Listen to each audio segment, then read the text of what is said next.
पहलगाम हमला विवाद के बीच अचानक बिलावल भुट्टो की अम्मा का जिक्र होने लगा है। आखिर बिलावल भुट्टो की अम्मा से इस हमले का क्या संबंध है? दरअसल असदुद्दीन ओवैसी ने पाकिस्तान के नेता बिलावल भुट्टो जरदारी पर तीखा तंज कसा है। पहलगाम हमले पर बिलावल के बयान के बाद ओवैसी ने तगड़ा जवाब दिया है। ओवैसी ने कहा कि वह तो नए नए राजनीति में आए हैं, उन्हें कुछ पता नहीं है।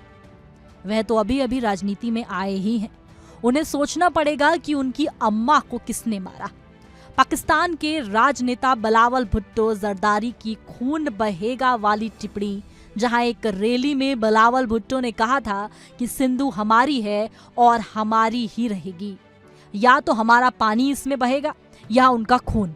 बिलावल भुट्टो की इस टिप्पणी पर भारत में कई नेताओं ने तीखी प्रतिक्रिया दी है और जमकर निशाना साधा है, जिस पर AIMIM प्रमुख असदुद्दीन ओवैसी ने कहा कि पाकिस्तान पीपल्स पार्टी के नेता को याद रखना चाहिए कि उनकी अम्मा और पाकिस्तान के पूर्व प्रधानमंत्री बेनजीर भुट्टो और उनके दादा पूर्व राष्ट्रपति जुल्फिकार अली भुट्टो को किसने मारा था।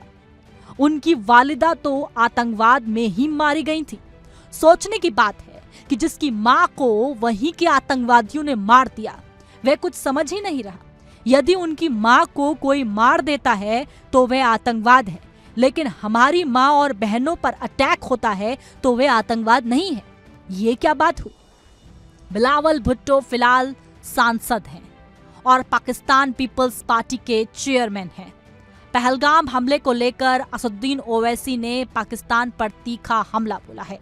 उनका कहना है कि भारत सरकार इस मामले में जो भी स्टैंड लेगी, हम उनके साथ हैं। उन्होंने रविवार को भी तीखा हमला बोलते हुए कहा था कि पाकिस्तान ये कहते हुए बेगुनाह लोगों का कत्ल नहीं कर सकता कि वह न्यूक्लियर पावर है।